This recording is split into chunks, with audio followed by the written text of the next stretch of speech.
à tous pour cette nouvelle vidéo et aujourd'hui on va un petit peu parler des consoles pour les débutants, des petits conseils que je vais vous donner tout au long de la vidéo. C'est parti pour le premier conseil.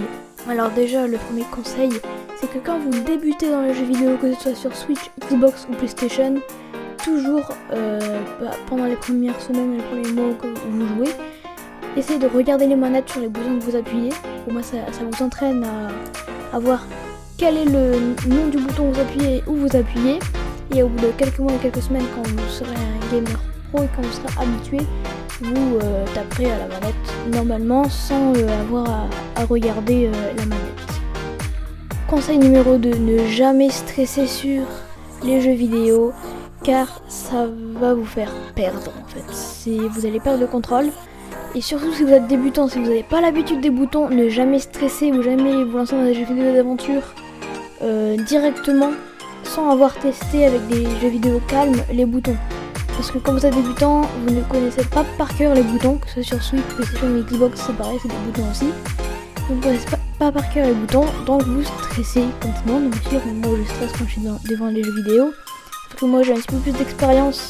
Donc quand on est débutant, on évite de stresser ou de se lancer dans des jeux vidéo d'action comme Zelda ou plutôt dans des jeux vidéo Animal Crossing et sont calmes pour s'entraîner à l'utilisation des boutons.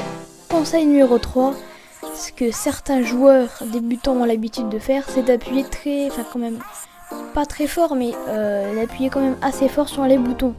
Pas la peine d'appuyer assez fort, les capacités des boutons comme la Switch, la PlayStation ou la Xbox ont quand même les manettes ont quand même une bonne durabilité mais coûtent quand même très cher. Comme pour la Switch, ça coûte en moyenne 80 € la paire de manettes, donc faites attention à vos manettes, n'appuyez pas comme un dingue dessus. Et le quatrième et dernier conseil que j'ai à vous donner, c'est tout d'abord de jouer sur une console, que ce soit sur Switch, Xbox ou PS4, je le répète, c'est n'importe quelle console, mais si vous êtes débutant, si vous n'avez jamais joué aux jeux vidéo, je vous conseille de commencer sur console et vous habituer un petit peu aux boutons. Parce que sur ordinateur, il faut déjà s'y connaître aux boutons des jeux sur console.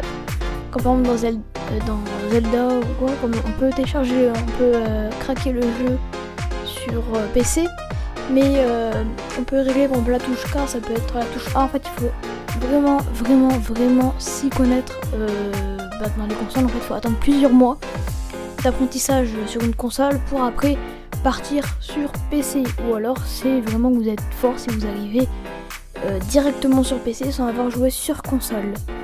Merci d'avoir regardé jusqu'à la fin cette vidéo, j'espère qu'elle vous aura plu. N'hésitez pas à vous abonner, à liker et à activer la cloche. Et n'hésitez pas à commenter par exemple pour les prochaines vidéos que je pourrais faire, s'il y a un contenu qui vous intéresse, et je me renseignerai. Merci, bye bye.